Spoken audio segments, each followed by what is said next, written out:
So this one, this is Roger Stone's nephew, Alex Stone, and I saw him in a rally. And you know, a lot of this naturally builds off what we were talking about, because this dude doesn't trust anybody around him. I don't know, I just want to see what you think about some of these clips. Do you trust Mike Pence at all when he says the election wasn't stolen? I don't trust Mike Pence, period. Let me ask you, do you trust Bill Barr at all when he says the election wasn't stolen? No.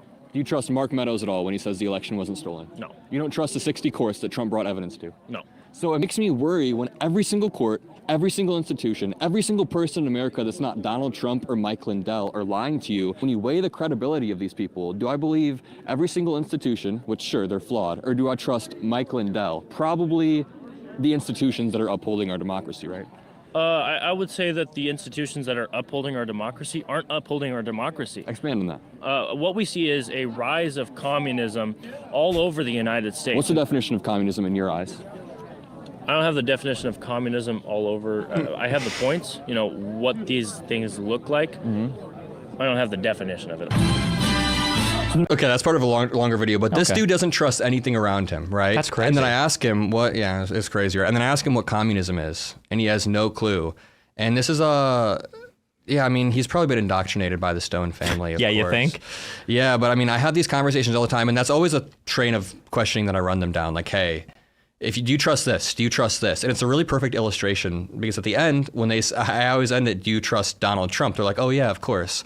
It's a really solid way of showing that they don't trust anyone around them. When I was talking to the Adrian Dittman guy, there was a space and another crazy conservative guy popped on, and he wanted to, basically, I do one of these. You can get even more precise because I was like, do you trust any of the courts that ruled on any of this, any of the federal courts? And he's like, no. So okay, do you trust like Congress to like make laws? And they're like, obviously no. It's like, okay. So we've gotten 2 out of 3 branches gone. But then you can go into the executive, and you kind of did it with names like, do you trust the FBI or the CIA? No, obviously not. Okay. Do you trust like the Attorney General or the DOJ? Okay, no. Okay. So the only person, like you said, the only person that they trust is one man. And like Rudy Giuliani. At the top of the, and private citizens who are not in the government. Yeah. And it's like, you understand that this is like, definitionally, you cannot be any more authoritarian than that. Yeah. Like even like it's actually impossible. Like even Hitler had like helpers, okay, that were part of the government. All right. Even Hitler wasn't his own guy. So like this is unhinged. How can Donald Trump literally be your sole source of truth? And another question I want to hear asked, I think I said this earlier, you should ask some of these people, what would Trump have to do to lose your confidence? Could he do anything? They would say that everything is everything is to help America in the end. They'd be like, I trust him, I trust this man, I trust his instincts. And I like something that you said the other day. I saw a clip where you were like, I'm going to flip with conservatives over the next 4 years because I'm going to be so skeptical of every single institution. I'm going to be so skeptical of everything that happens in the government, whether it's Elon Musk having his paws on shit. It just feels like we're going to be the slightly conspiratorial ones now, but we have a reason to be. Yeah, I was going to say, like, it's so funny. The faith in the election in 2020 for Dems was like 94%. For Republicans, it was like 27%. And then in the next election for Dems, it went down to like 84%. And for Republicans, it jumped like 70 points to like 90+%. And the funny thing is that there was an attempt to steal the 2020 election, but it was done by the Donald Trump people. Yeah. Like that's just like out in the open. And Democrats still had faith in the 2024 one. But it's funny that like Republicans are right that there was malfeasance in the 2020 election, and it's all documented and it's all shown, but it was by Trump and the Republicans. But they think that he needed to try to steal the election. And that's funny too, because you can walk them through it. Like there's a strange debate tactic that people deploy. It's like not intentional, but it's where, and this will happen in interpersonal relationships, it can happen whatever, any place, where somebody will justify a thing that they're saying they're not doing. So you might ask somebody like, did you shake the baby yesterday? And the husband was like, no, I didn't shake the baby. And it's like, okay, well, what was going on? Why couldn't you be nicer to the baby? And they're like, well, the baby was screaming. There was no other way to make it be quiet. I tried every single thing and there was nothing left that I could do. And I was like, okay, wait, are you justifying shaking the baby, right? And they do this with Trump. They'll be like, okay, you ask about the J6 stuff, okay, right? Like the march on the Capitol. It's like, well, what's going on here? And like, well, we're here to, protest. You're trying to coup, right? And like, no. It's like, okay, well, what were you there to protest? The election was stolen. The courts were all rigged. And they were going to steal the election from us when Trump was the rightful president. Okay. So we had to show up to do what? So they stole, like you're justifying the exact coup. Date, the exact time where Mike Pence is in there certifying it. You're going to show up and people are like, Mike Pence didn't do what needed to be done. It's just a and you're giving a justification for a coup. But have you considered that Hillary Clinton in 2016 said that Trump was a fake president. True. And that in 1960, Hawaii's state legislature authorized 2 sets of electors to be sent. Al Gore. Oh, that's the silver bullet. If you look through the Al Gore stuff, that will blackpill the fuck out of you. Yeah, like we should have fought harder. You mean has the Democratic Party they were a little bit? Do you know enough of like the date details for January 6th and everything? Of January 6th, yeah. Yeah. So like for J6, one of the big deals, like they wanted to fight and get all the lawsuits filed before December 14th because they wanted to be within the safe harbor for the Electoral Count Act. Yep. So December 14th was a big date for them, but then they were like, no, wait, fuck December 14th. We have all the way to J6. And then they were like, oh, fuck J6. Let's just push back 10 days. We can fight all the way up to January 20th, right? For Gore, the reason why the Supreme Court issued that ruling so quickly and why Florida's killed their recount is because they were trying to maintain that safe harbor deadline by December 15th. Yeah. December. And Gore conceded the election almost immediately. But the Republicans are like, bro, we can fight this until forever. It's just insane, the different standards. I think they should have shot Ashley Babbitt twice. Our president, that's fucked up. If I broke into your house through your window, would you shoot me? Oh, fuck yeah. So I'd shoot you before you got in the window. So when there are Congress people in Congress and Ashley Babbitt's trying to break through and they think the cops are standing there saying, stop. Oh, no. They absolutely said said stop. Ashley Babbitt was a veteran. She should know what self-defense looks like. And when you're breaking through a window and people are pointing guns at you, it's almost implied that, hey, maybe you shouldn't be breaking through the Congress people. That was the most awesome, patriotic, peaceful. And I was up there 2 weeks earlier for the MAGA Million March when Antifa attacked us, by the way. Can you explain to me what's patriotic about chanting "Hang Mike Pence" while he's certifying the results of the election? Oh, wow. Wow. Let me ask you, what was going on inside the Capitol? What was Mike Pence doing? What was he there to do that then? Stealing the election. He was there to Certify? you ain't gonna walk me through it, Adam. Answer the question. He was there to be a vice president and to uphold his duties as such. And uphold his duties as such. What were the Trump supporters doing when they were breaking in and there was a small the group? Trump supporters like that because What were you guys trying to do when you guys were trying to break in? You're just saying that you guys were all I wasn't there. trying to break in. I didn't go to the Capitol. So the people that tried to break in. Do you see? These are all tactics, You're right? just genuinely going to sit here and say all of these people were just let me just tell you disillusioned. something. We can agree on a few things. Number one, on January 6th, Mike Pence was there to certify the election results. Number two, there was a crowd of Trump supporters at the Capitol. Do you think they were trying to stop that certification? I can tell. Well, I don't know that we were trying to stop it physically, like with violence. I have There's absolutely no violence there. Come on. Okay. Ashley Babbitt breaking through a window. Right. The January 6th, that insurrection, that was successful. They did delay the certification of the vote. Trump just wasn't able to come through on his end, but they did manage to, I think for the first time in U.S. history from the passing of the ECA after this, it's like 150 years. It's an old act. Tim Pool would he would grill you if you didn't know this. Yeah, I know. What was the year of the ECA passed? Then I would just make something up, but he wouldn't know. It's like 1896. Fucking piece of shit. Yeah. But that was the first time that that vote had been delayed by a day. Like it didn't happen until the next day because of the violence. Like the J6 rabbit hole almost isn't even worth arguing about. And this is something that I thought, you know what I thought? So when your Jubilee episode released, I thought it was really good. I listened to most of it. But I think during the first interaction, and you'd probably agree with this, you kind of got sucked down a rabbit hole of arguing about, how many breach points were there? You know what I'm talking about, the slimy guy. Yeah, you can't argue any of the facts. You know this better than anyone. But like what you need to do is say, it's not even about J6. It's not about the dumb fucks that broke into the Capitol. It's about Trump trying to steal the election in 10 different ways before that. Whether it's him and John Eastman, or whether it's him calling Raffensperger, or him declaring victory on election night before the election results were even counted. Like, aren't those the key pieces that lead up to January 6th? No, you're close though. Yeah. The reality is you just can't argue any of it at all. Because especially now that they won the election and the mask is totally off, let's try this, okay? Mm-hmm. I don't think Trump tried to steal the election on J6. I think that was a fake. That wasn't a real coup. And then you say, wait, you're the liberal in this? or you're the conservative. I'm the conservative. And then you bring up the 10 earlier. Oh, yeah. There's like what about Raffensperger phone call? What was wrong with that phone call? He called him because he knew that it was rigged. So he was just trying to make sure that he was maintaining the safety of the election. A president can do that. A president's not supposed to pressure an election official. He wasn't pressuring them. He was just asking to make sure. And for the court cases, they were just like, they have a right to go to court. And for the electoral sites, Hawaii did it in 1960, and they were only going to accept those if the courts found any malfeasance. And if you push them more and more, eventually they'll just own it all, but they'll be okay with it. That's the problem. Is you think that you're finding some huge hypocrisy, but the thing that exists at the foundation is that they're actually okay with that hypocrisy because the Democrats already tried it first. I realized this a few months ago that it's like, oh shit, they will own everything because they think the Democrats have already done all of it. So it's actually A-okay. So if you say, that Donald Trump like literally tried to steal this election, even if you got them all to the end of that, they'll be like, I mean, that's fine. Like Hillary tried to steal the election. Biden stole the election with a laptop story. I think that he's fully justified in doing it to keep America safe. Like that's where they'll be at the end of that. Maybe we are the bad guys and we're just wrong about this all.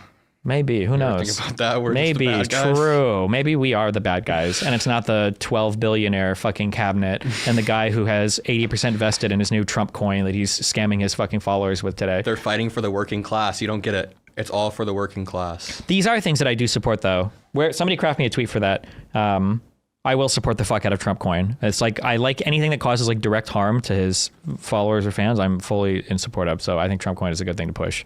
You either have to vote for Kamala or Putin. Who do you choose? Oh, definitely Putin. Putin. Really? Why? Absolutely. He's for his people. He is for his people. Would you rather vote for VP Harris or Vladimir Putin if you had to choose?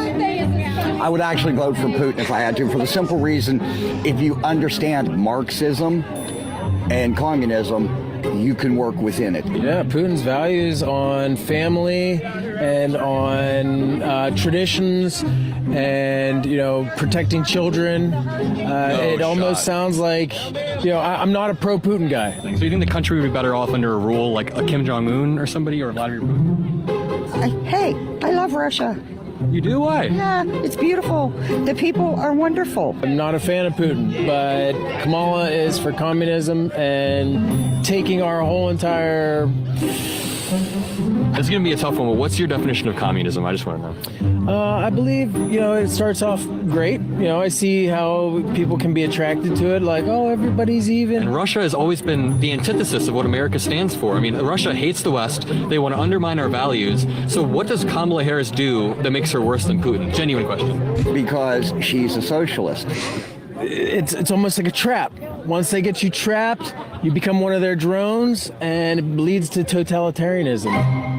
That's a pretty nice video, but isn't that a little bit blackpilling? Just a tiny bit. You inspired me. I just texted my mom. I'm curious what she would say. I don't think I've ever asked her that directly before. Would you support just a random Q? If you had to choose either Kamala or Putin as a president for the U.S., who would you say would be better? I hope she responds while we're still on here, because that's She's absolutely going to say Putin. I'm just curious what her reasoning will be. Probably it'll be what that lady said, because Putin at least supports he loves his people. The one that kind of pisses me off, though, where it's like he likes to protect his children or whatever the fuck. Like, you cannot be. And what does that even mean? What's that a reference to? Like the children of Russia. What the fuck? I think that you almost can't even blame these people. There's this really weird phenomenon that I see at Trump rallies. Phenomenon? I don't know. That I see at Trump rallies where, like, they're the nicest people ever. There's this one dude. Yeah. They're the nicest people ever. There's this one dude where I was shaking last February because I was really cold. I didn't properly have gloves because I'm a Zoomer fucking idiot. And I was, like, shaking while I was interviewing him. And this dude, while he's saying some, like, vaguely race realist stuff, then gives me his gloves off of his hands. He's like, I'll just go buy some new ones. We're going to go in there in 20 minutes. So this nice-ass dude gives me his gloves while he's saying some of the most heinous shit possible. And it almost feels a little bit gaslighty. Like, I can't get mad at that. That woman with the face paint she's probably unhinged. But, like, some of these are probably nice people in real life. And it's just, how do you reconcile that these nice-ass people are sucked up in them? I guess it's like, there's this book about World War II called Ordinary Men, or The Ordinary Men. I don't know if you've heard of this. It's all the people who were literally just living average day-to-day lives, and then they got pulled in, and 1 year later, there's Jewish people en masse. I don't think that people understand how crazy the incremental steps that you can take in bad media environments can send you down a road to where, like, coming back is so hard. That PF Young guy, like, I guarantee you that 8 years ago he saw the liberal media being unhinged about Trump. He probably saw what were some, like, just some stupid stories or false statements. The Rachel Maddow attack shit was stupid. Yeah. Making fun of Trump for dumping the fish food or whatever next to the Shinzo Abe or whatever. The Japanese guy. Do you know what I'm talking about? Who got killed? Yeah. Oh, yeah, when Trump is... And then it actually turns out that he was supposed to empty his whole food. Yeah, like stupid stories like this where it's like, okay, what are we doing? Why are we, like, obsessing over everything? So you see some stuff like that. Then you see, like, Gamergate, and you see, like, cancel culture, and some of it is cringe. And the thing is that when you see thing after thing after thing, you see, like, some progressives who are like, these guys are all Nazis, and this guy's a Nazi, and that guy's a Nazi. Like, okay, it's cringe. And then you get, like, Trump is president and things at least seem to be going decently, and everybody tells you things are going decently. People are saying things are getting better, things are going well. And, life probably is. Like, since Obama, this has been like a huge bull run. One of the longest and largest bull runs, I think, in U.S. market history, maybe the largest bull run in U.S. market history. And you have like all these feelings, and then you come into, to be specific to the PF Young guy, then you come into a debate with me, where I'm going to start to say some things that are going to literally be in contrast to every single thing you've ever heard ever. And I'm just a random streamer guy. Yeah. It creates cognitive dissonance. It just makes me seem crazy. There's not even dissonance there. It's like, okay, well, that's great, Destiny, that you think this, but like, I've literally had 8 years of so much data. Like, for you to convince me that I like, you would have to be wrong about so much to be able to listen to what I'm saying. So like, I'm sympathetic towards it. Like, I think a lot of the Trump people, I don't think the vast majority of the Trump people are not evil people or horrible or hateful people. And they probably think, but like it's just the environment, the media environment that they consume is just so bad. The evil people are people like Musk. Tim Pool, who intentionally took money from Russia and has lied about it and is currently lying about it and continues to lie about it. And if he doesn't like that, he can sue me. Yeah. I absolutely welcome it. I would love the day to represent myself, litigant, pro se, or whatever. We can do all our paperwork. It would be so much fun. You'd be a good lawyer, I feel like. Yeah, you get people like, those are the evil people. Because they truly have like hijacked these people and they're like destroying this country in the process. We are the frog boiling in the pot right now. And we're going to, over the next few years, we're going to see how this goes. But seeing a video like that kind of just shows you that would have been unthinkable a decade ago or during like the John McCain election. I feel like people like that were not saying, or people were not saying shit like that. Even during the Mitt Romney era. Again, Vladimir Putin's salivating. I stole this from Nikki Haley. She said to Vivek Ramaswamy one time on the debate stage, she was like, Vladimir Putin salivates when he sees people like you, Vivek. But look who won. Vivek is now a part of the Trump admin, sort of. Vivek Ramaswamy.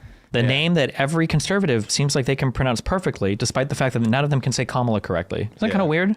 The Democrats were the ones that were for slavery. The Democrats were the ones that came up with the Jim Crow stuff. Even if all of that were true about slavery, which party flies the Confederate flag today? A lot of the Democrats. You really think Democrats fly the Confederate flag? There's Democrats that, yes. Overwhelmingly, you'll see a Confederate flag right next to a Trump flag. That's just how it works nowadays. I haven't seen that overwhelmingly. You really? You think? Where? Was it Please turn Democrats the or camera and see Republicans one. trying to take down Confederate statues? Confederate statues? Which party was trying to take down Confederate statues? What's the statue got to do with? You're saying that Democrats are pro-Confederate, but weren't Democrats trying to remove Confederate statues? Why are they doing that? Because they're anti-Confederate. No, they're not. Why are they trying to remove the statues then? Because they're trying to change the history of our country. This guy's about to stroke out, dude. He looks like he's about to cry. That are here, okay? Yeah. And you ask The them three if black people that are here? If you ask them, That guy looked like he was about to have a breakdown. Here's the thing. I want to bully Trump supporters more. I wish I could be meaner, but I just feel bad sometimes after. Like, I'll come with you, okay? I like your approach. I just want to be meaner. But I think my style of being like cordial and affable does help me because I have a baby face as well. But it's also just like, You should get like a turtle snakes, like one of those like jackets with the collars and like turtleneck. something. Yeah. Tunnel snakes. I was thinking of a Fallout 3 reference. You wouldn't get it. Yeah. Don't worry about it.